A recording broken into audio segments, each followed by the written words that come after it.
شبكة المشكات الإسلامية تقدم. الحمد لله رب العالمين، والصلاة والسلام على رسول الله الأمين وعلى آله وأصحابه أجمعين، مع سيرة الرسول الكريم صلى الله عليه وسلم.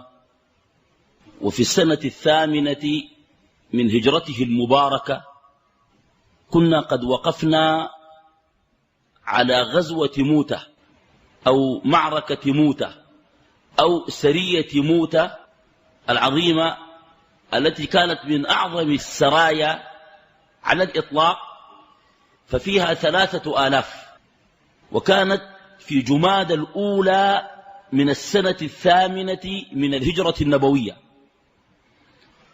وبعد ذلك اختلف أهل السير فيما وقع في هذه السنة من الأحداث، فبعضهم يقول كابن سعد رحمه الله تعالى في الطبقات أن في جماد الثانية كانت سرية ذات السلاسل إلى قضاعة، والتي قلنا ذكرناها في أول إسلام خالد وعمر بن العاص، أن قضاعة بالقرب منهم قبائل بلا، فأرسل النبي صلى الله عليه وسلم 300 من أصحابه وأمر عليهم عمرو بن العاص، وقلنا بأنه كان حديث عهد بإسلام، وأمره على هؤلاء الصحابة جميعا من المهاجرين والأنصار، وذلك لمصلحة شرعية. وهذا فيه أن الإمام وأن الحاكم يمكن أن يختار الأوفق في الإمرة، حتى كان شيخ الإسلام تيمية رحمه الله يقول في ذلك: فقد يختار الفاسق الفاجر في إمرته إذا كانت عنده قوة، فكان عمر يعين الفاسق والفاجر ويقول: قوته للمسلمين وأحتوي فجوره بعدلي. فبالتالي فيها جواز إمرة، لا نقول الفاسق لأن عمرو بن العاص ليس كذلك، جواز إمرة المفضول في وجود الفاضل. الآن معظم مشاكل الأمة في الإمارة، والجماعات الإسلامية مشكلتها كلها في الإمارة. ده ما دارينه، وأجمعوا توقيعات، وشيلوا ده وخدوا ده. يا أخي ده موضوع، يا أخي ده موضوع، ده ما موضوع. هذه ليست مسألة ذبال. فأرسله عليه الصلاة والسلام، أرسل عمرا، ولما وصل إلى إذا قل بالسلسل أو السلاسل وجد أن القوم من قضاع كثر. الرسول لما أمره قال: يا عمرو، هل لك في إمرة أجعلك على الناس وتغنم بها مالا صالحا؟ قصة ذات السلاسل وإمرة عمرو في الصحيحين، لكن هذه القصة بهذه المفردات عند البخاري في الأدب المفرد، وعند الإمام أحمد في المسند. قال: إنما تبعتك رغبة في الإسلام ورغبة في أن أكون حول رسول الله صلى الله عليه وسلم. فقال له: يا عمرو، نعم المال الصالح للرجل الصالح.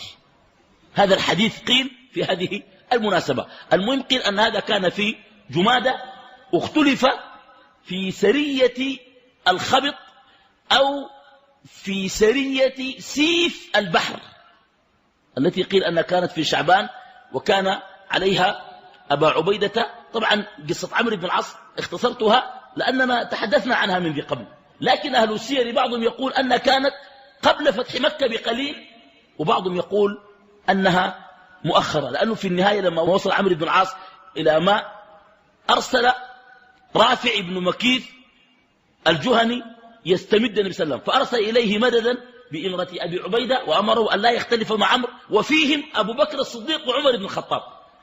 وعمرو قال: أنا أميركم جميعا، وكان يصلي بهم جميعا، أبو بكر الصديق وعمر بن الخطاب وأبو عبيدة بن الجراح، دول كلهم. قالوا: اسمعوا، هوي أنا مهلك أمروني، أنا أميركم، زور يتكلم ما في. عمر الخطاب قال: لا، أنت ما أميرنا أبو عبيدة ده. قال له: اسمع يا عبيدة، أنت أرسلت مدد لي. عبيدة قال: إن رسول الله أمرني أن لا أخالفك، أنت أميري، ودخل تحت إمرتي. سرية سيف البحر بكسر السين، وليست سيف البحر كما ينطق الكثير من الناس، سرية سيف البحر. أرسل أبا عبيدة أيضا في 300. قيل استطلاع وقيل تورية حتى لا يظن أنه يريد مكة. المهم فيها قال جابر بن عبد الله، والحديث أيضا في الصحيحين، قال انتهت أزوادنا فجمع أبو عبيدة كل ما عند الجيش من أزواد، وكان يعطي كل واحد منا في اليوم تمرة. قيل وما تغني التمرة؟ قال وما رأيناها إلا بعد أن علمناها. التمر ذات في يوم الجنازات. قال حتى ألقى البحر إلينا العنبر حيوان، قال فوجدناه فأكلنا العنبر. أكلوا من هذا العنبر، في الأول ترددوا قالوا حلال ولا حرام، وهي ميتة بحر فأكلوها، وكان حيوانا كالضرب زي التل، حتى قال الجيش كله 300 يأكلون فيها شهرا، حتى قيل أن لها ضلعان أمر أبو عبيدة أن يوضعا على بعضهما ثم مرت الراحلة من تحتها. بل قال كنا نأخذ من قعب عينها الدهن بالقلال، اركبوا فوق راسه يطلعوا الدهن من عنب القلة رايشن. المهم اقتربت هذه السنة 8 من الهجرة النبوية التي فتحت فيها مكة، والآن نحن في فتح مكة. وفتحت مكة إذا كانت سرية سيف البحر عند الواقدي والبيهقي أنها كانت في شعبان، وابن كثير أوردها في أحداث شعبان من السنة 8، غير أنه احتج عليها وقال هي الظاهر أنها قبل ذلك بكثير. المهم فتح مكة.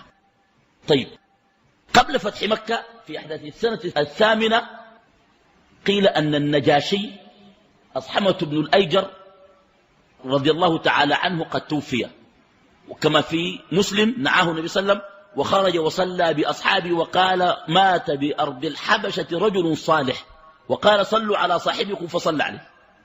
وقيل أن هذا قبل السنة 8 أيضا.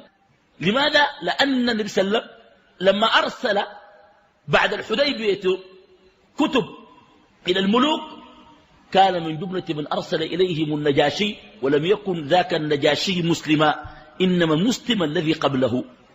المهم الذي يؤكده هنا أنه في رمضان من السنة 8 من الهجرة النبوية قرر النبي صلى الله عليه وسلم أن يفتح مكة، ولكن كيف يفتح مكة وبينه وبين أهل مكة عهد على أن تضع الحرب أوزارها 10 سنين، وقد مضى من رمضان في السنة 8، وما بين رمضان وما بين توقيع صلح الحديبية في ذي القعدة من السنة 6 7 أو 18 شهرا، يعني 18 شنو شهر، سنة ونص، سنتين ما تمت، لأن قريشا نقضت عهدها. فقرر النبي صلى الله عليه وسلم أن يفتح مكة. طبعا الفتح معروف هو من المراحل المفصلية في التاريخ، لذلك يقول جل وعلا لا يستوي منكم من أنفق من قبل الفتح وقاتل، فجعل الفتح مرحلة كبيرة جدا من أعظم المراحل. وقوله تعالى إذا جاء نصر الله والفتح هو فتح مكة. تحرك النبي صلى الله عليه وسلم في 10 من رمضان، يعني بعد سرية ومعركة موتة بكم شهر. موتة في جماد الأولى، جماد الثانية، ورجب وشعبان ورمضان. تحرك عليه الصلاة والسلام لفتح مكة. كانت في الاتفاقية من أراد أن يدخل في عقد محمد وعهده فليدخل ويعامل معاملة المسلمين، ومن أراد أن يدخل في عقد قريش وعهدها فليفعل. فدخلت خزاعة في حلف رسول الله صلى الله عليه وسلم، ويقول أهل السير خزاعة عيبة نصح لرسول الله صلى الله عليه وسلم. عيبة نصح يعني شنو؟ يعني زي ما تقول عينه وقلبهم عليه، ولم يكونوا كلهم من المسلمين. يعني حتى الاتفاق بأن خزاعة تعامل معاملة المسلمين في الاتفاق ما كانوا كلهم من المسلمين. ودي نقطة مهمة جدا يا إخواننا. الآن نحن ما قادرين ننزل السير، ما قادرين نتعامل مع غير المسلمين التعامل الذي ينبغي أن نتعامله شرعا، لذلك هذه مشكلة. فالشباب لو قرأ السير يعلم أنه أحيانا بعض الكفار أنت تعاملهم وتعاونهم.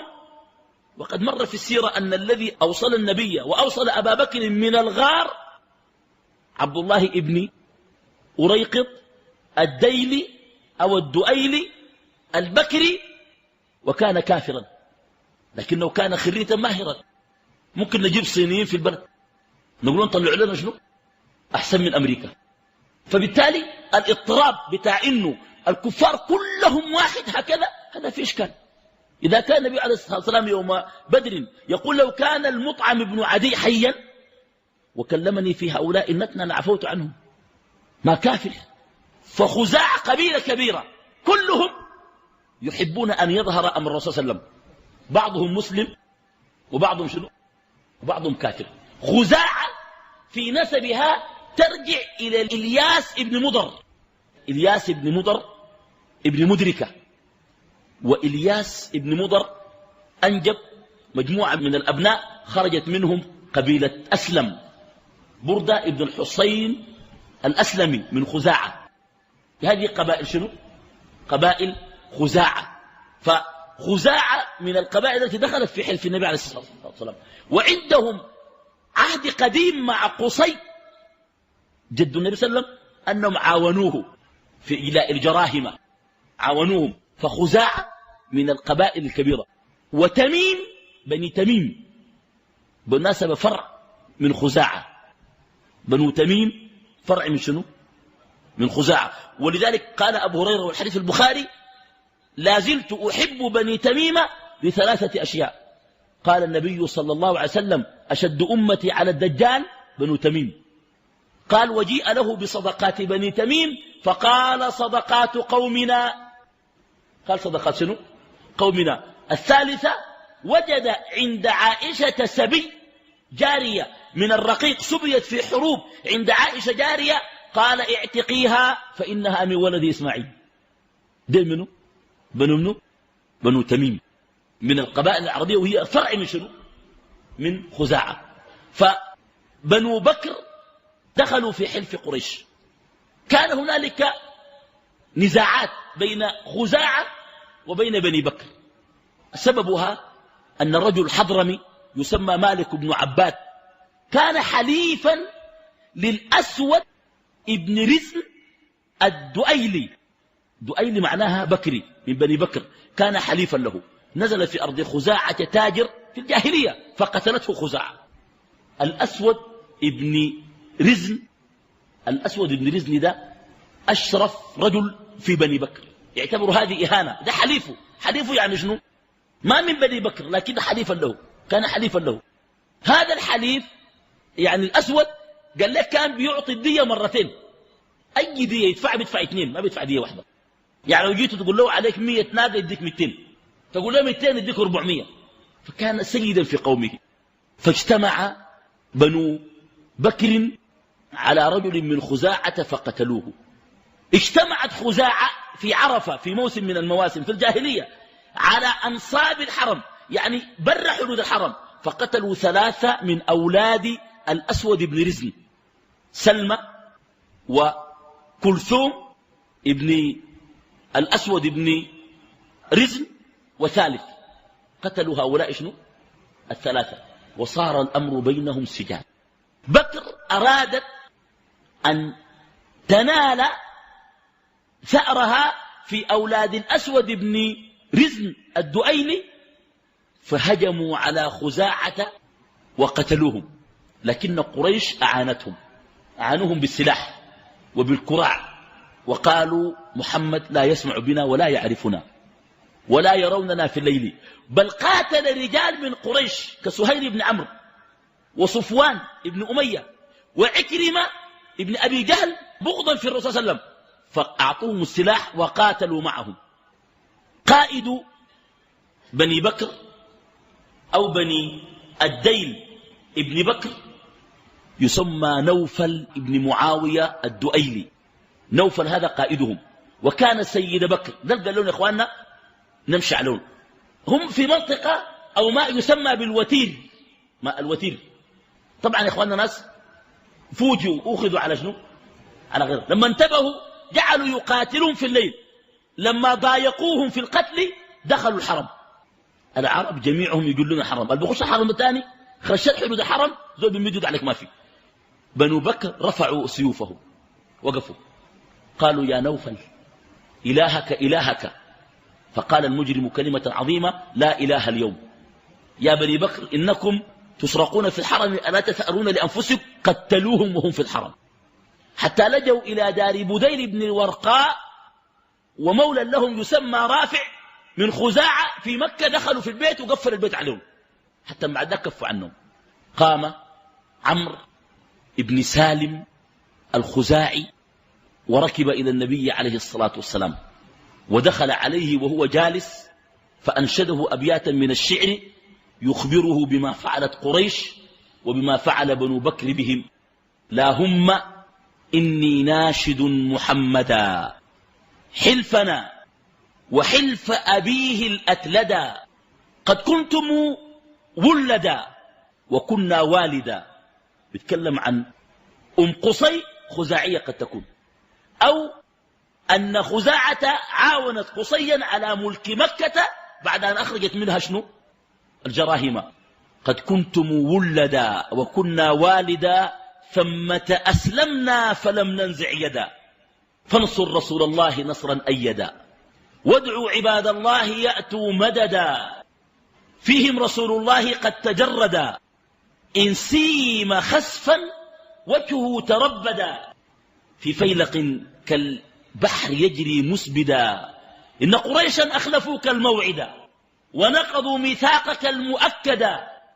هم زعموا أن لست أدعو أحدا هم أذل وأقل عددا. هم بيتونا بالوتير هجدا قتلونا ركعا وسجدا. فقال نصرت عمرو بن سالم. وفي رواية لا نصرني الله إن لم أنصرك عمرو بن سالم. يا أخي لكن ذاته الزول لما يعرض قضيته يعرض قضيته بصورة كويسة، يعرض قضيته بصورة مقنعة. الزول ده عرض قضيته بصورة مقنعة حتى أن النبي صلى الله عليه وسلم رأى عنانة في السماء قال إن هذه السحابة تبشر بنصر بني كعب بن عامر أو ببني كعب. وبني كعب هم خزاعة، خزاعة هم بني كعب. قال له ابشر نصرت عمرو بن سالم. يا سلام، إن قريشا أخلفوك الموعد ونقضوا ميثاقك المؤكد وجعلوا لي في كداء رصدا. هم زعموا أن لست أدعو أحدا هم أذل وأقل عددا. قريش كانت في أسوأ حالاتها، ما عندهم 1000 فارس. في الخندق جاءوا بكم؟ ب10,000. وبعدها قال صلى الله عليه وسلم يغزوننا ولا نغزوهم. وصدقت نبوته لم تسير قريش جيشا بعد شنو؟ بعد الخندق. إنما جاءوا النبي صلى الله عليه وسلم في الحديبية وأرادوا أن يصدوه وكان في 400,000 من أصحابه. والآن أراد النبي صلى الله عليه وسلم أن يسير جيشا عظيما لنصرة عمرو ابن سالم. طيب الآن قريش عرفت وأحست بأن الأمور تجري على غير ما تريد. فقال النبي صلى الله عليه وسلم كأني بأبي سفيان جاءكم يشد في العقد ويزيد في المدة. قالوا حس حجيك أبو سفيان يقول لكم يا إخواننا خلاص نحن الفات ده خليه ونفتح صفحة جديدة ونمشي لقدام وكذا، لأنهم أصلا ما عنده منتهينهم، قريش منتهية. وجاء أبو سفيان فعلا. قالت له قريش يا أبا سفيان شد العقد وزد في المدة. فدخل المدينة ولكنه لم يقتل لأن العقد ما زال قائما. فدخل أول ما دخل على ابنته رملة بنت أبي سفيان أم حبيبة رضي الله تعالى عنها، والمشهور أنها طوت فراش رسول الله صلى الله عليه وسلم. فقال أرغبت بي عن الفراش أم رغبت به عني؟ قالت إنما أنت مشرك نجس وهذا فراش رسول الله صلى الله عليه وسلم. فقال لقد أصابك بعد شر أي بنيتي. قال لك تغيرت وجاتك مصيبة وقعت عليك مصيبة كده، ما قال الله هداكي. قال فأتيت الرسول صلى الله عليه وسلم. أبو سفيان يقول فكلمته فما رد علي، ما قال لي حاجة، قال نحن كده والكلام ده ما قاصدينه وفلتة وده تصرف فردي، دي تبريرات وكلام ده. أبا يرد على النهاية، سكت ساكت أصلا يتكلم. فأتى أبا بكر وقال يا ابن أبي قحافة اشفع لي عند رسول الله، قال ما أنا بفاعل. أتى إلى عمر قال اشفع لي، قال أشفع لك والله لو ما وجدت غير الذر لجاهدتكم به، تقول أشفع لك؟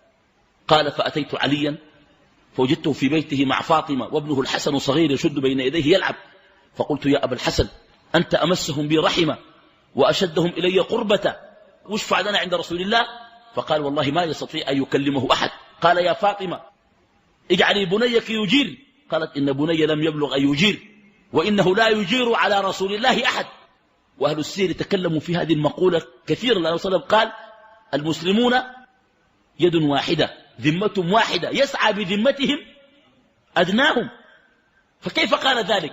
كأنها تود أن تقول بأنه لا يجير أحد في باطل. المهم فقال له علي قال انصح لي. ووجد أبو سفيان في علي رضي الله تعالى عنه وجد فيه لينا، وكان من أكثرهم رحمة به للرحم التي بينهم، لأن جميعهم بني عبد مناف. المهم أن علي نصحه بأن يركب بعيره أن يقف في المسجد ويقول قد أجرت بين الناس ويمضي. ذهب أبو سفيان وحكى لأهل مكة ما فعل، فقالوا ضحك ولعب بك علي. قال لما وقفت وقلت قد أجرت بين الناس في زول أجار لك؟ قال ما في زول أجار به. قالوا ماذا نفعل؟ فقال الأمر إليكم.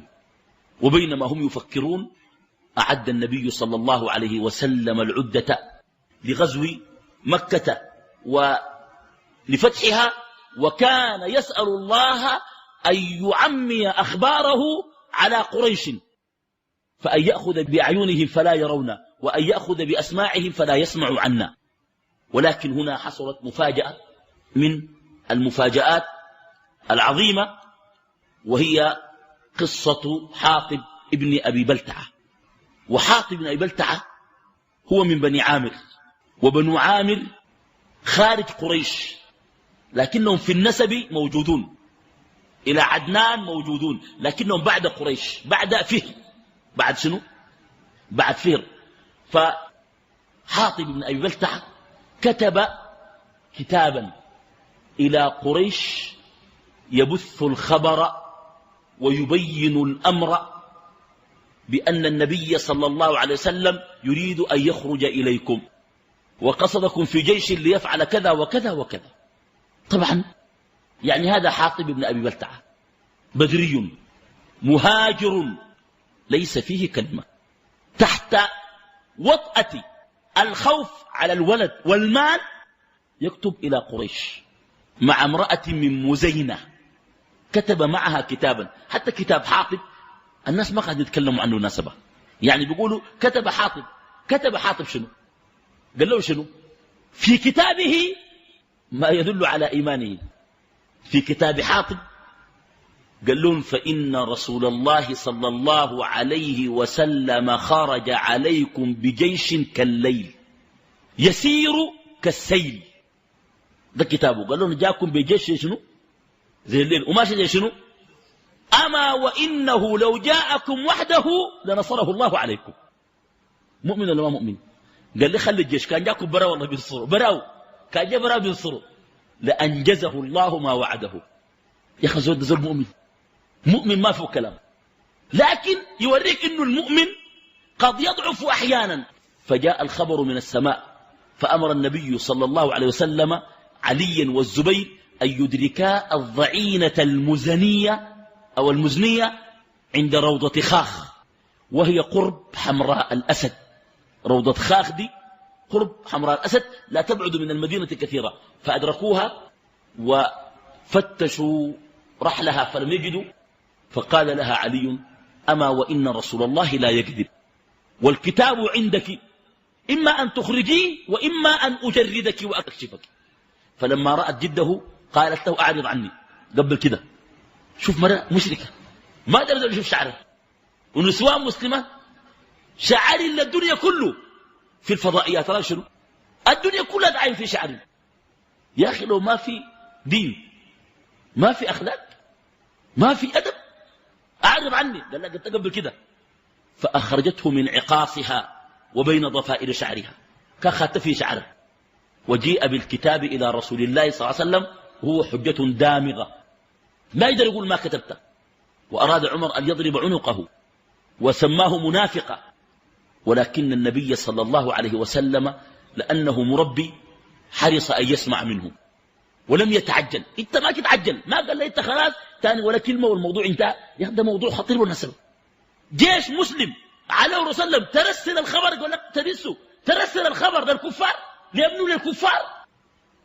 وأنزل الله قوله تعالى: يا الذين آمنوا يتخذوا عدوي وعدوكم أولياء تلقون إليهم بالمودة وقد كفروا بما جاءكم من الحق يخرجون الرسول وإياكم إن كنتم خرجتم جهادا في سبيلي وابتغاء مرضاتي تسرون إليهم بالمودة وأنا أعلم بما أسررتم وما أعلنتم ومن يفعله منكم فقد ضل سواء السبيل. فبالتالي قال: يا رسول الله إني لم أسترب في إيماني ولم أسترب في رسالتك، إنما كنت رجلا في قريش ملصقا. منصق للصيق، يعني ما هو زولا عنده قبيلة. يعني الرسول لما استجار بسهيل بن عمرو، سهيل بن عمرو وحاطنا يبلتع من قبيلة واحدة في مكة. سهيل قال: إن بني عامر لا تجير على شنو؟ على قريش. فلم يكن قال أنه كان امرئا ملصقا في قريش، وإني أردت أن تكون لي عليهم يدا خوفا على والدتي وعلى مالي عندهم. فقال النبي صلى الله عليه وسلم لعمر: أتريد أن تقتل رجلا شهد بدرا؟ لعل الله اطلع على أهل بدر فقال: اعملوا ما شئتم فإني قد غفرت له. ده حاطب رضي الله عنه رضي الله عنه رضي الله عنه. هذا حاطب جهز النبي صلى الله عليه وسلم جيشه، والأخبار عميت عن قريش، أخذ الله بأعينهم وأخذ الله بأسماعهم فلم يسمعوا شيئا. استخلف على المدينة أبارهم كلثوم ابن الحصين ابن عتبة ابن خلف الغفاري رضي الله تعالى عنه، جعله خليفة وأميرا على المدينة في غيابه صلى الله عليه وسلم. وخرج جيشه فيه 10,000، من سليم 700 لقبيلة، ومن غفار 400، ومن أسد وتميم وبعض القبائل مجموعة، ومن مزينة 1003، وبقيتهم من المهاجرين والأنصار لم يتخلف منهم أحد. في فتح مكة خرج المهاجرون والأنصار جميعهم لم يتخلف منهم أحد، بلغ قوام الجيش 10,000. خرج النبي صلى الله عليه وسلم ل10 مضينة من رمضان، يعني 10 من رمضان خرج عليه الصلاة والسلام، حتى إذا بلغ عليه الصلاة والسلام عسفان أو في منطقة الكديد بين عسفان وبين أمج، كان في طيلة الفترة صائما أفطر. قال ابن عباس: ولم يزل مفطرا حتى دخل مكة. دخل مكة يوم 21، 11 يوم شنو؟ ممكن يكون صام فيها يومين، الباقي كله يفطر عليه الصلاة والسلام. طيب، قيل أنه لقي بالجحفة العباس بن عبد المطلب، والعباس لم يسمع بخروج الجيش، إنما خرج مهاجرا معه عياله وأمواله وأموره. وهنا وقفة، اختلف أهل السير متى أسلم العباس بن عبد المطلب رضي الله عنه. بعض أهل السير يقول أنه أسلم بعد بدر. أسلم بعد شنو؟ بعد بدر. وبعضهم يقول أنه أسلم يوم الفتح أو في عام الفتح في رمضان عند الجحفة، لما لقي النبي صلى الله عليه وسلم حتى استغرب، قال له: أنت ماشي وين؟ وصل قال: أنا قاصد مكة أفتحها. قال له: أنا قاصد المدينة وكذا، حتى أنه أمره أن يرسل أمتعته إلى المدينة، وبقي مع النبي عليه الصلاة والسلام في فتح مكة وشارك في فتح مكة. والصواب عندي على حسب الروايات أن العباس بن عبد المطلب رضي الله عنه أسلم بعد فتح خيبر لخبر الحجاج ابن علاط البهزي السلمي. الصواب أنه أسلم شنو؟ السنة السابعة من شنو؟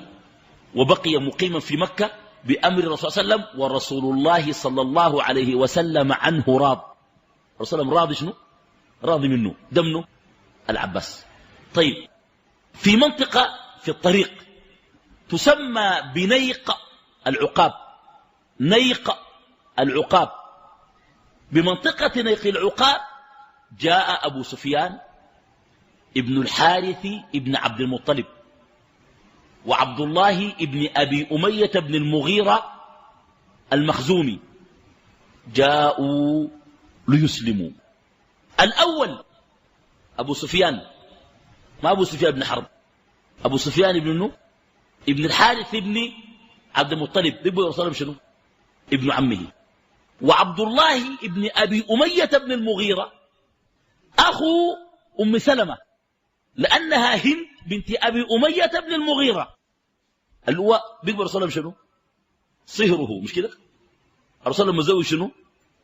أخته، ولكنه أيضا ابن عمته، ابن عمته. وكان أبو سفيان شاعرا، وكان كثير الأذى لرسول الله صلى الله عليه وسلم. فبنيق العقاب جاء وكل الناس دي ما عارفين انه في شنو، ماشيين يسلموا في المدينة.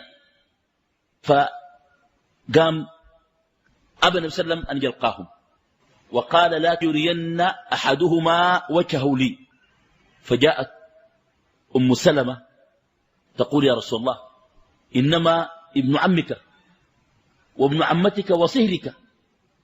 قال أما ابن عمي فقد هتك عرضي، أشعار وأذى الله به عليم، وأما ابن عمتي فقد قال في ما قال، ما عندكم كلام. أبى.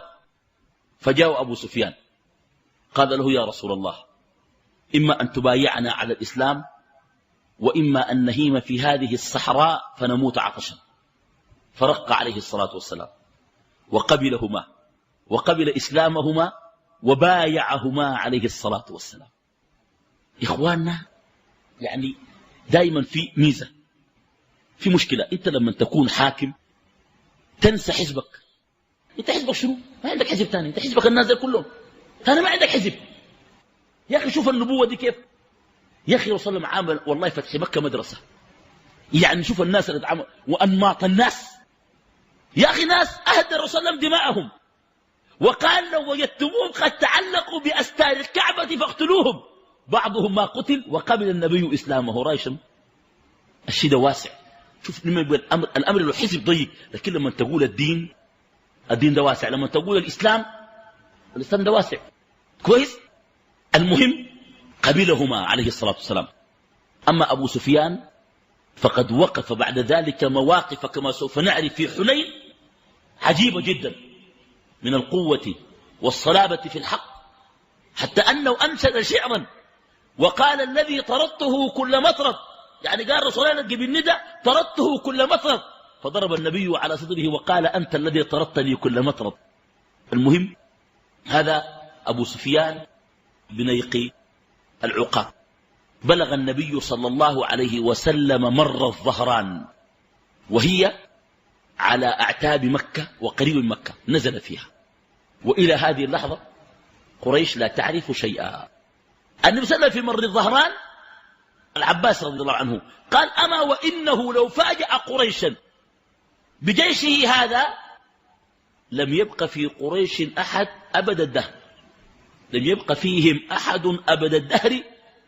فخرج العباس على بغلة رسول الله صلى الله عليه وسلم والجيش مقسم تقسيم عجيب والنيران رهيبة. صادف أن حكيم بن حزام وأبو سفيان بن حرب وبديل بن الورقاء خرجوا في الليل يتحسسون الأخبار، ده يعرفوا خبر، فوجدوا نيران كثيرة. فقال أبو سفيان ما هذه النيران؟ فقال بديل لعلها خزاعة ما زال الثأر يأكلها. فقال إن خزاعة أضعف وأذل من ذلك، هذه نيران كثيرة. العباس سمع أصواتهم في الليل، كان أبو سفيان صاحبه، قال يا أبا حنظلة كنيته، فقال أبو سفيان نعم أبا الفضل، فناداه وقال اركب معي، فأركبه على بغلة رسول الله صلى الله عليه وسلم، وذلك بمر الظهران. ركب وراه. قال ما مروا على قوم من الحراس في جماعة يحرسون إلا إذا رأوا البغلة والعباس قالوا بغلة رسول الله عليها عمه، أدخلهم حتى مروا على قوم فيهم عمر، فلما رأى أبا سفيان أخذ سيفه وقال الحمد لله الذي أمكننا منك عدو الله بغير عقد بيننا. ثاني ما في عقد، الموضوع انتهى، الليل الموت بس.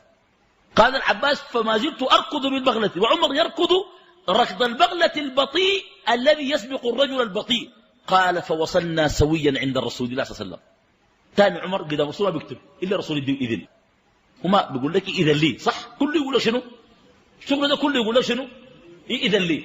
أدب ممكن يكتبوا طوالي لكن بيستأذن، لأنه ده قدام رسول الله ممكن يعمل كده.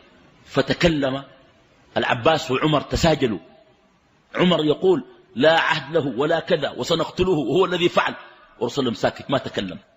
فقال العباس لعمر إنما فعلتها لو كان رجلا من بني عدي أهل عمر لما فعلت معه هذا، إنما لأنه من بني عبد مناف.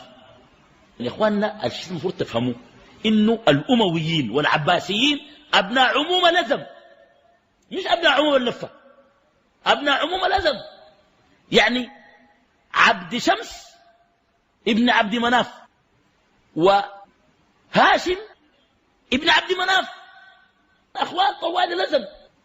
فقال عمر والله يا عباس لإسلامك أحب إلي من إسلام أبي الخطاب بفرح رسول الله صلى الله عليه وسلم بإسلامك. فأمرهم النبي أن يسكتوا، وقال للعباس خذه إلى رحلك وأتني به الصباح.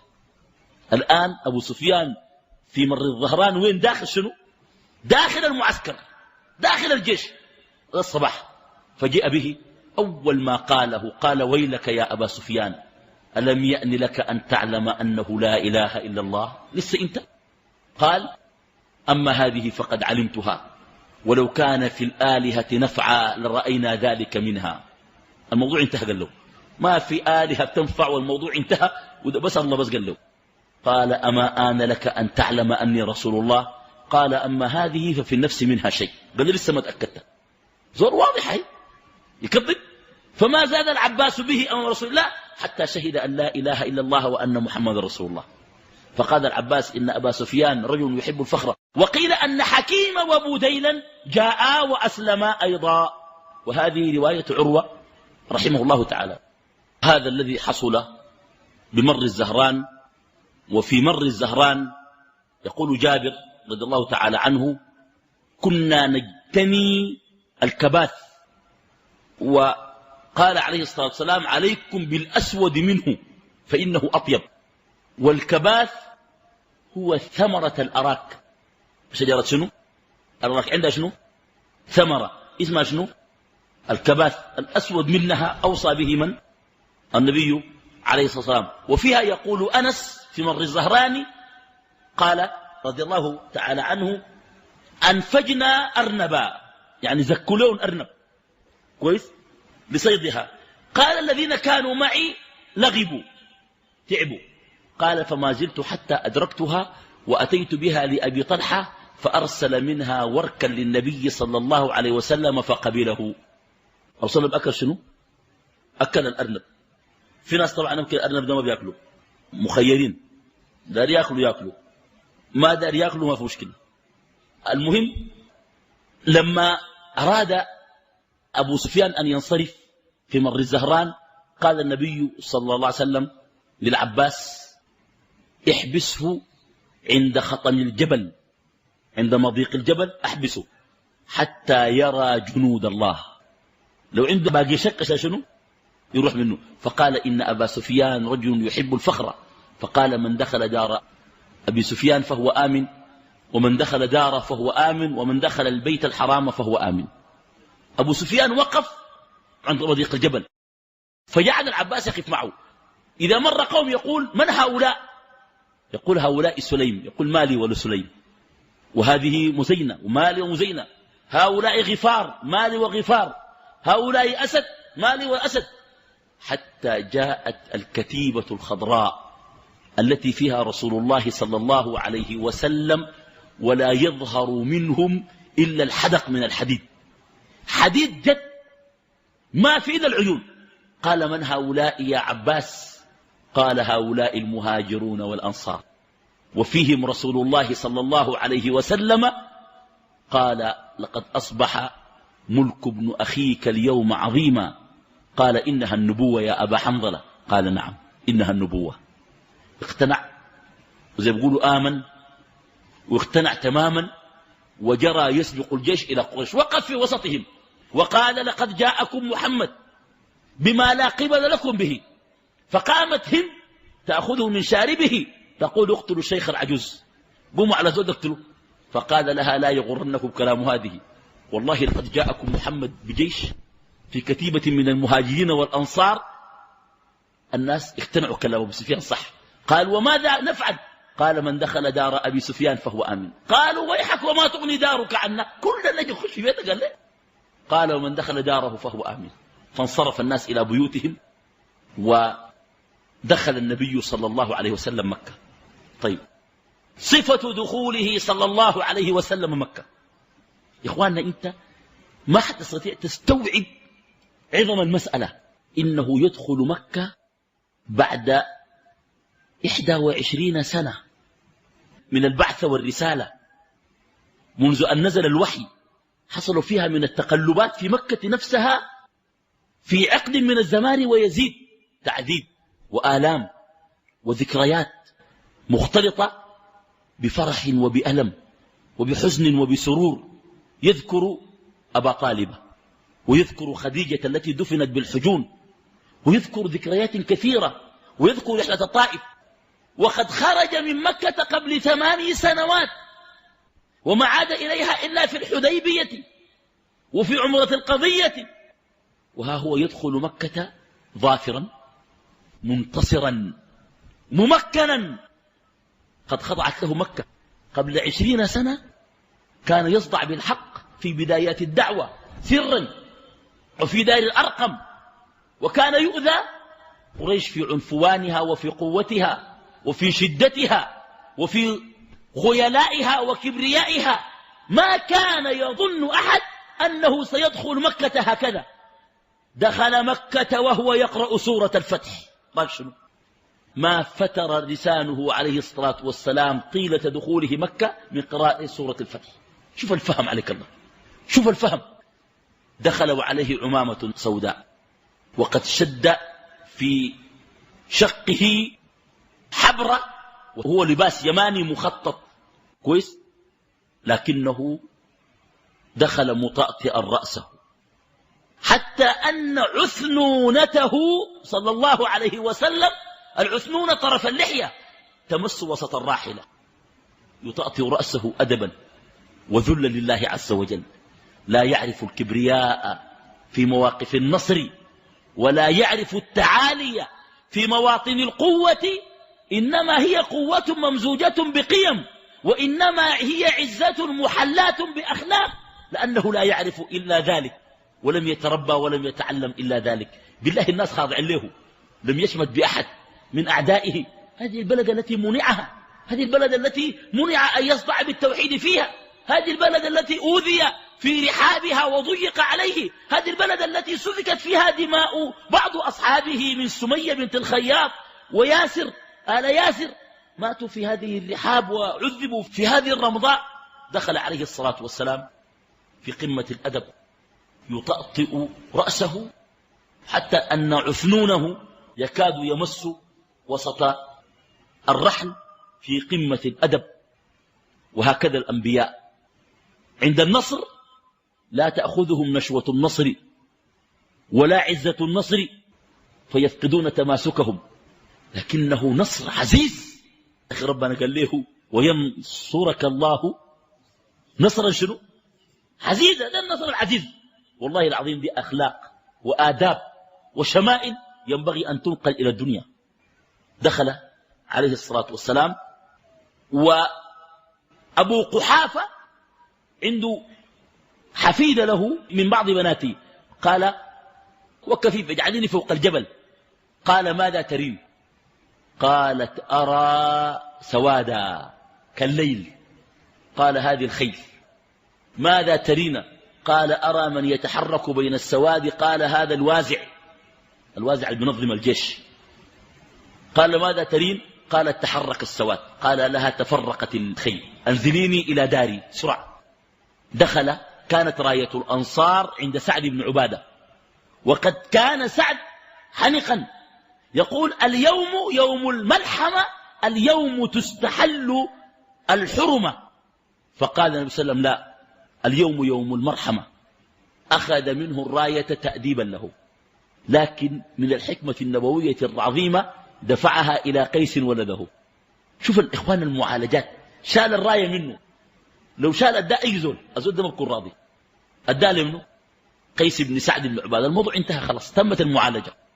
وراية المهاجرين عند الزبير، فدخل سعد بكداء ودخل الزبير من كدي.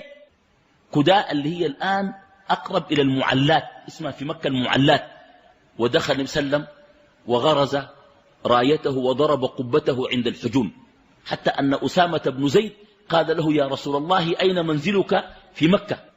قال وهل ترك لنا عقيل من الرباع شيئا؟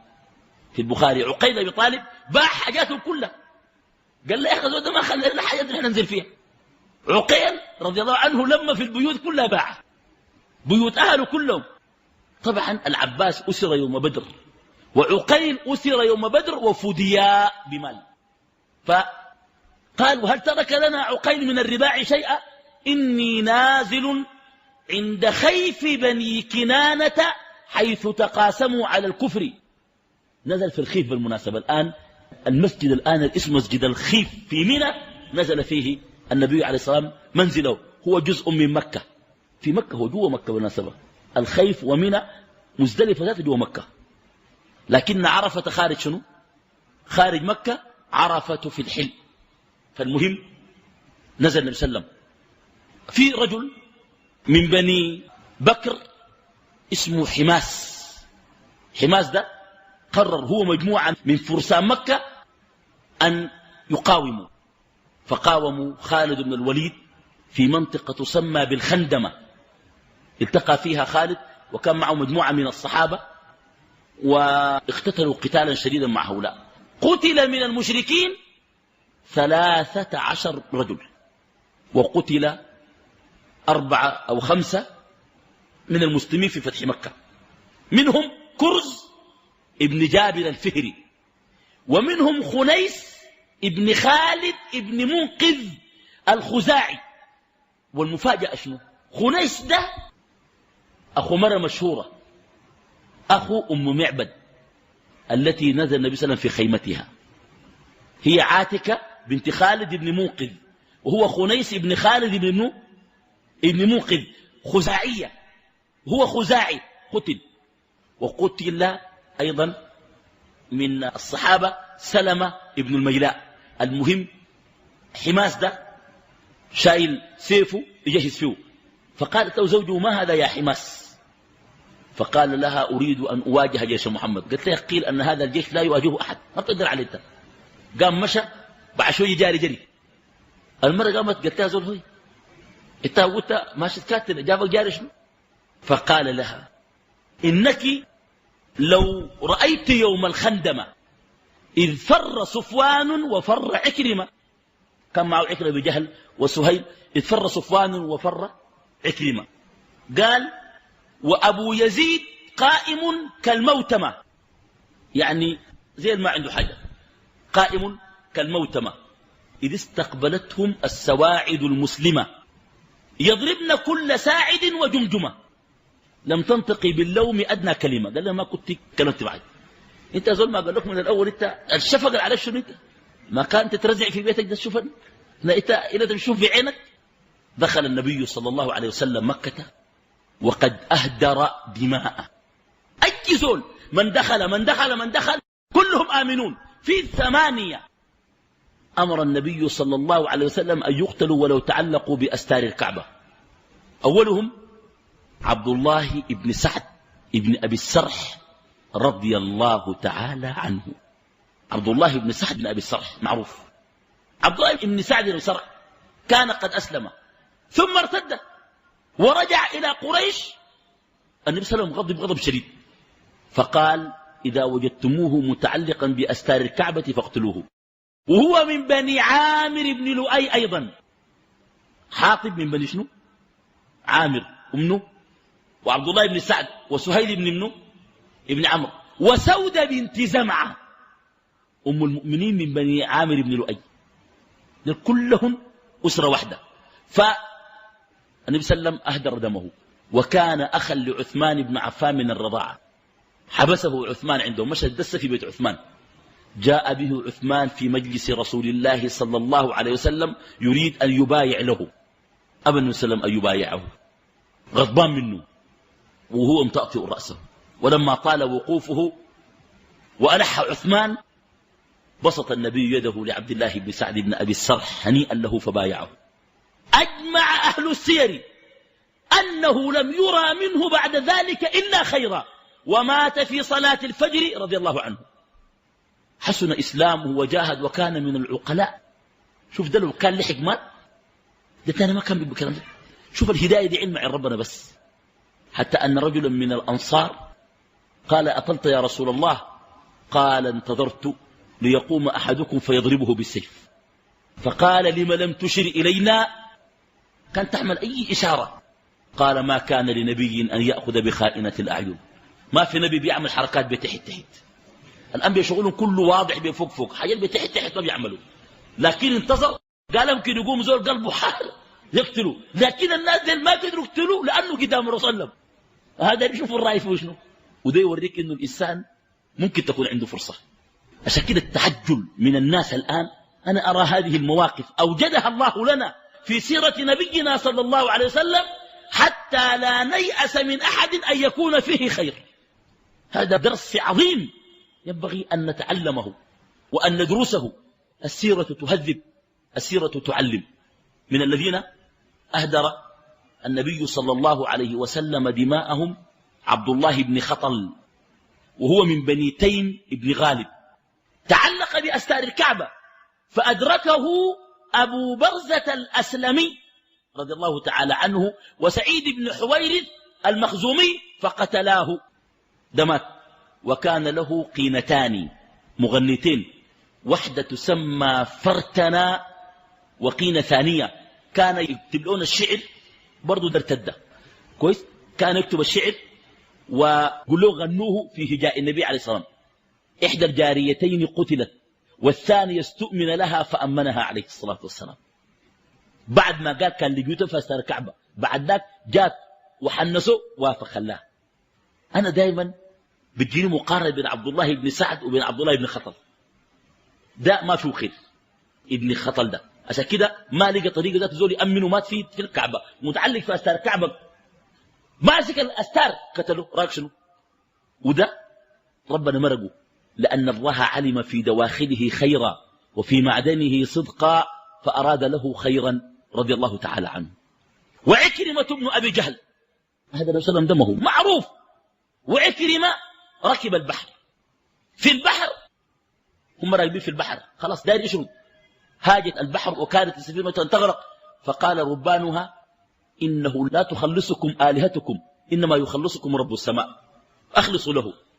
فقال إذا كانت لا تنجينا آلهتنا في البحر فإني والله في غنى عنها. وقرر بينه وبين نفسه إذا نجا أن يسلم. نجا طوال أسلم ولا أتى النبي صلى الله عليه وسلم. دمه هدر مهدر، لو لقوه في أستار الكعبة حيقتلوا. فخرجت زوجه وقد أسلمت قبله أم حكيم بنت الحارث ابن هشام المخزومية، فخرجت هذه هو عكر بن أبي جهل اللي هو عمرو بن هشام بالنسبة، هي أم حكيم بنت الحارث ابن هشام بنت عمه. فاستأمنته بالنبي صلى الله عليه وسلم ولحقت به في اليمن أو قرب اليمن، فجاءت به وبايع وأسلم وحسن إسلامه ورضي الله تعالى عنه. ومقيس ابن صبابة، ومقيس ده عنده أخوه اسمه هشام ابن صبابة كان مسلما فقتل في بني المصطلق. قصصت عليكم ذلك في الغزوة. قتله أحد الأنصار خطأ ظنه من الكفار فسمع به فجاء مقيس معلنا إسلامه كاتما كفره، فأخذ الدية وعدا على قاتل أخيه فقتله ثم فر، وقد قتل مقيس وهو متعلق بأستار الكعبة. استاهل. قيل أنه قتله عمار بن ياسر أو الزبير بن العوام أو نميلة بن عبد الله الليثي. الحويرث بن نقيب هو جده قصي قتله علي بن أبي طالب. توجد سارة من القينات كانت تغني جارية لبني عبد المطلب، أهدى النبي صلى الله عليه وسلم دمها، استؤمن لها فأمنها رسول الله صلى الله عليه وسلم. نكتفي بهذا القدر في حديثنا عن فتح مكة، وبدأت السيرة تدخل مراحلها العالمية، وبدأت الأحداث تنتقل. سنرى ما بعد فتح مكة من الوقائع وما بعد فتح مكة من الأحداث. نسأل الله تعالى أن يوفق وأن يعين وأن يتقبل إن شاء الله. بارك الله فيكم. السلام عليكم ورحمة الله وبركاته.